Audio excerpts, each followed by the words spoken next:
마태복음 12장 22절에서 37절까지의 말씀입니다. 말씀이 길지만 천천히 함께 읽도록 하겠습니다. 함께 읽습니다.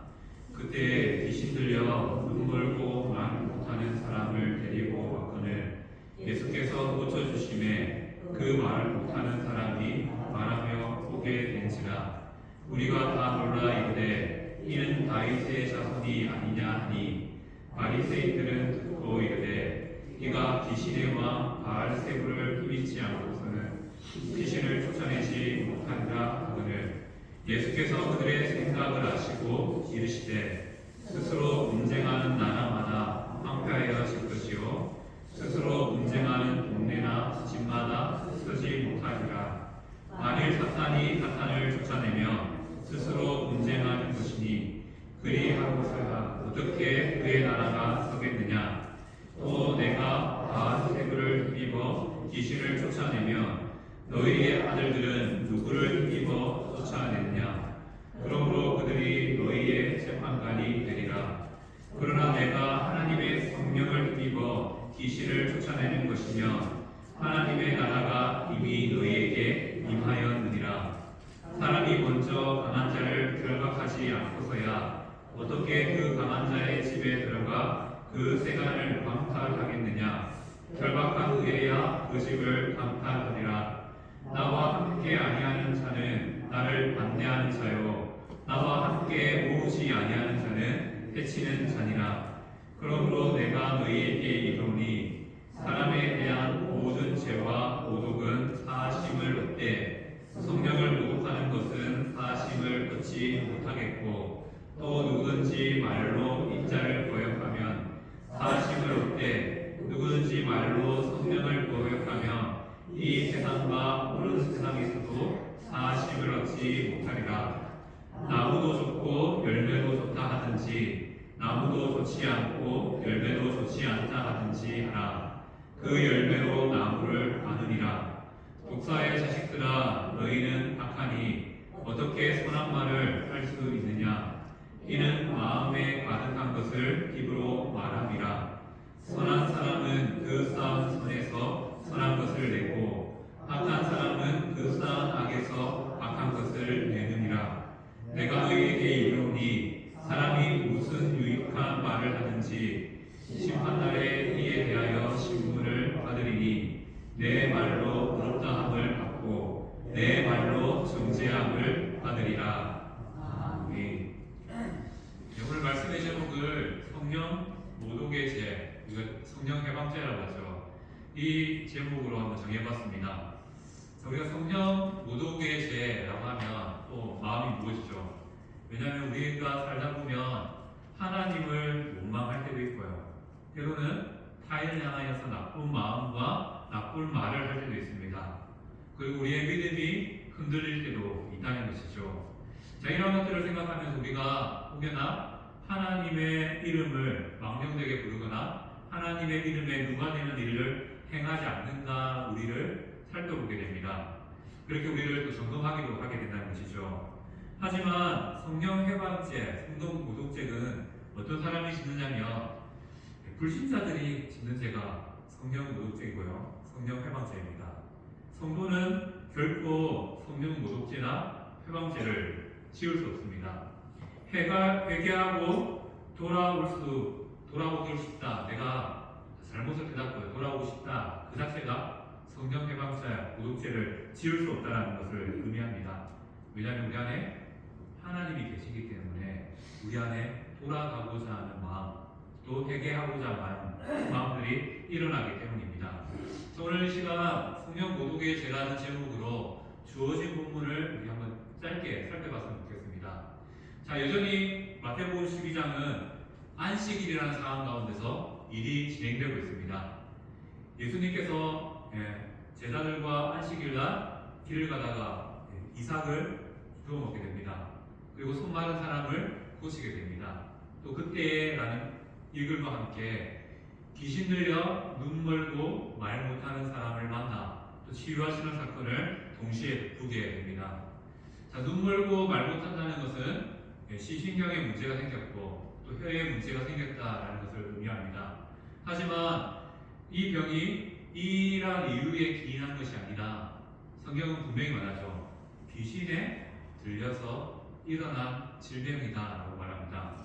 바로 마귀의 역사로 말미암아 고생하고 있는 한 사람이 등장하게 됩니다.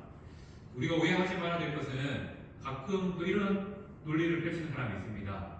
병이 걸린 것은 우리 안에 귀신이 들려서 그렇다라고 말하는 귀신론이죠. 이단에서 말하는 건데 그것을 또 말하는 사람인데 오해하지 말할 것은 병의 근원은 귀신이 아닙니다. 그런데 때론 귀신 들려서 일어나는 질병도 있다는 것이죠. 그렇기 때문에 오늘 말씀은 명확하게 귀신 들려 눈 멀고 말 못하는 사람이 있었다라고 말씀하고 있습니다. 그리고 이 사람이 어떻게 됩니까? 예수님을 만나자 고침받게 됩니다. 이 사건 앞에 많은 사람, 23절 보면 무리가 다 놀랐다라고 설명하고 있습니다. 여기서 놀랐다는 것은 강한 충격을 받았다는 것을 의미합니다. 정말로 마음에 강한 충격을 받아서 우리가 다 놀랐죠. 그래서 우리들이 어떻게 고백합니까? 이는 예수님은 다윗의 자손입니다라고 고백합니다. 그토록 메시아가 아니다라고 말하던 그러한 우리들과 사람들이 갑자기 생겨난 이 일로 말미암아 깜짝 놀라서 예수님을 메시아로 다윗의 자손으로 고백하게 됩니다. 하지만 앞선 말씀과 연결해서 예수님은 유대인들이 기대하고 있는 메시아로 오신 분이 아닙니다. 나라를 부흥케 하고 이스라엘을 최고의 나라로 만들 그런 왕으로 메시아로 오신 것이 아니라 바로 한 영혼, 나약한 자, 상한 갈대와 꺼져가는 심지와 같은 자들을 향하여 다가가셔서 병을 치유하시고 또 병의 배후에 있는 사단의 본색까지 물리치심을 통하여서 천국을 주시기 위해서, 천국을 이 땅 가운데 이루시기 위해서 이 땅에 오신 분이라는 사실을 말씀하고 있는 것이죠. 자, 이렇게 일들이 일어나자 바리새인들이 듣고 예수님에 대해서 비방하기 시작합니다. 어떤 비방입니까? 귀신 들린 자가 귀신이 떠나가니까 이 귀신 떠나는 것이 예수님의 힘과 권능에 의해서가 아니라 귀신의 힘을 빌려서 귀신을 쫓아냈다라고 매도하게 됩니다. 왜 그렇습니까? 바리새인들이 봐도 눈앞에 놀라운 사건이 일어났습니다. 그 대단한 일이 일어난 거죠. 그런데 자신들이 계속 말하고 싶지 않은 내용이 있죠. 예수님이 하나님의 아들로 오셨다. 메시아라는 사실을 인정하기 싫었던 겁니다. 그러니 어떻게 말해야 됩니까? 이 힘의 근원을 귀신에게로 가져가는 겁니다. 예수님이 귀신의 힘을 빌려서 이 귀신을 쫓아냈다라고 말하는 것이죠. 이거 예수님 모르셨을까요? 예수님은 그들의 생각을 아셨다라고 말씀합니다. 그리고 25절, 26절 말씀처럼 악령의 왕과 악령의 졸병들이 싸우는 것이 맞지 않고 또 사탄이 악령을 쫓아내는 것도 맞지 않다. 이러한 이치를 분명합니다. 쉽게 말하면 이거죠. 같은 편끼리 싸워서 같은 편을 물리치지는 않는다. 같은 편은 도울 수밖에 없다. 그런 의미에서 귀신이 귀신을 쫓아낸다는 것 있을 수 없는 일이다. 그러면 이 일은 무엇이냐? 이에 질문을 더하시죠. 27절 말씀을 보면 예수님이 당시에 바리새인들의 제자들, 너희의 아들들이라는 것은 바리새인들과 관련된 인물들을 의미합니다. 바리새인들의 제자들도 당시 지역 가운데 귀신 들렸다라고 말한 사람들에게 다가가서 기도하고 그 귀신들을 오라는 일들을 실제로 행하였습니다. 행하였기 때문에 그럼 너희의 제자들이 귀신을 쫓아낸 것은 무엇을 의미하느냐? 너희도 귀신의 왕 바알세불의 힘을 빌려서 그 귀신들을 쫓아낸 거냐? 어떻게 말해야 되겠습니까? 이다라고 말하면 바리새인들도 추종하는 것이 바로 바알의 왕이라고 말하는 바알세불, 귀신의 왕이라고 말하는 바알세불을 숨기는 자들이 됩니다. 반대로 자신의 제자들이 하나님의 힘을 힘입어서 귀신을 쫓아냈다고 말하면 하나님의 역사가 일어난다는 것을 의미하고 더 나아가서는 예수님이 하나님이시라는 이 사실을 증명하게 됩니다. 그렇기 때문에 쉽게 입을 열지 못하죠. 바리새인들이 또 당한 겁니다. 예수님의 지혜 앞에, 예수님의 권능 앞에 또 이렇게 입을 닫게 되는 것이죠. 그러면서 예수님은 이렇게 바리새인들의 입을 막으면서 말씀합니다. 이곳에 성령의 능력으로 하나님의 나라가 임하였다라고 선언하십니다. 예수님이 계신 곳이 바로 하나님의 나라의 시작이라는 것이죠. 자, 하나님 나라가 임하자 29절 말씀처럼 사탄의 영역과 천국의 영역이 싸움이 일어납니다. 전쟁이 일어납니다. 하지만 하나님 나라가 승리하게 되어 있죠. 사단의 패배는 이미 정해진 바라고 말하고 있습니다. 예수님은 29절의 비유를 통해서 말하죠. 자, 집에 주인이 강력하고 서 있으면 도둑이 침입할 수 있습니까? 없다는 겁니다. 그 주인을 제압해야지 그 집에 있는 소유를 훔칠 수 있는 것처럼 예수님이 귀신을 쫓아냈다는 것은 무엇을 의미합니까? 바로 이 땅에 임한 하나님 나라에서 예수님이 승리하심으로 이미 사단을 결박, 제압하셨다는 거죠. 사단을 결박했기 때문에 예수님은 이 귀신을 쫓아낼 수 있었다. 그리고 병을 고치셨다라고 말합니다. 바로 하나님 나라가 임했고 예수님이 사단을 결박하셨다는 사실을 바리새인과의 대화를 통해서 친히 증명해 주십니다. 이렇게 바리새인들은 이제 입을 닫게 되죠. 그리고 이어지는 30절 말씀을 통해서 예수님이 말씀합니다.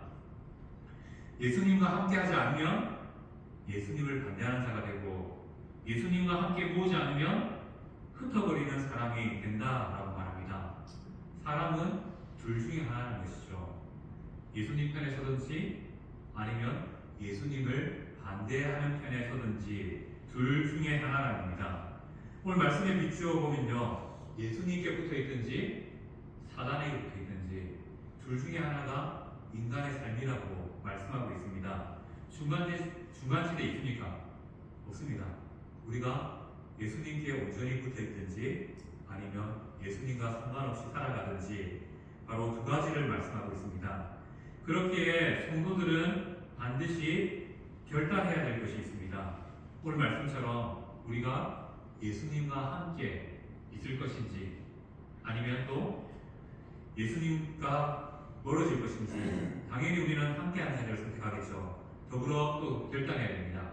예수님과 함께 모으는 사람이 될든지 아니면 예수님으로부터 사람을 쫓아내는, 흩어내는 사람이 될지 선택해야 된다라고 말씀하는 것이죠. 오늘 말씀에 바리새인들은 어떤 자였습니까?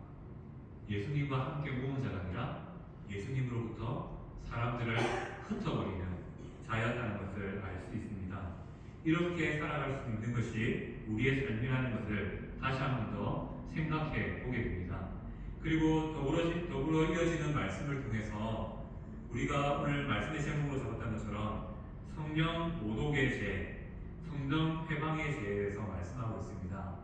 말씀대로 해석하면 성령 회방죄는 무엇입니까? 예수님을 하나님으로 인정하지 않는 것, 예수님을 하나님으로 믿지 않는 것을 성령 회방죄라고 말씀하고 있습니다. 무엇입니까? 더 구체적으로 말하면 바리새인들이 예수님의 사역을 하나님의 사역으로 인정하지 않고 뭐라고 말하죠? 귀신의 사역이었다, 귀신의 역사였다라고 말하게 됩니다. 바로 예수님의 존재 자체를 부정하는 것, 하나님의 존재를 부정하는 것을 성령 회방죄라고 말하는 것이죠. 바리새인들은 성령을 거부하였기 때문에 예수님을 도무지 받아들일 수 없었다는 것입니다. 이 죄는 누가 짓는 죄라고요? 바리새인들과 같이 불신자만 짓는 죄가 성령 회방죄, 성령 모독죄라는 것입니다.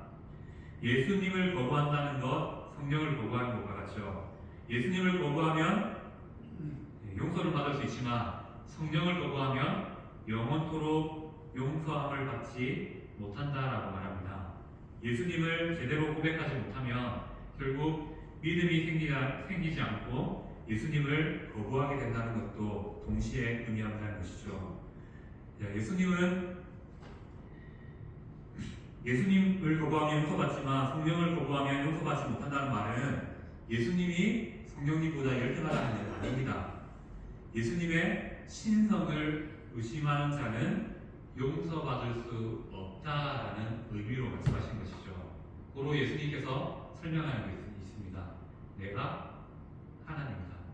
바로 예수님이 하나님이시다라는 사실을 설명하고 있는 것입니다. 예수님이 이렇게 안식일에 바리새인들과의 논쟁을 통해서 안식일의 주인이 누구인지 하나님이시라는 것을 말씀하면서 또 벽을 고치는 사건을 통해서 하나님의 능력을 보여주십니다. 그리고 또 바리새인과 이 논쟁을 통하여서 하나님 되심을 친히 증명해 주십니다. 그래서 마태복음 12장은 결국 우리에게 말씀하는 것이 예수님은 누구시라고요? 하나님이시라는 사실을 우리에게 말씀하십니다. 그런데 이 사실을 믿지 못하는 무리가 있고요. 바리새인들이 있었다는 것이죠.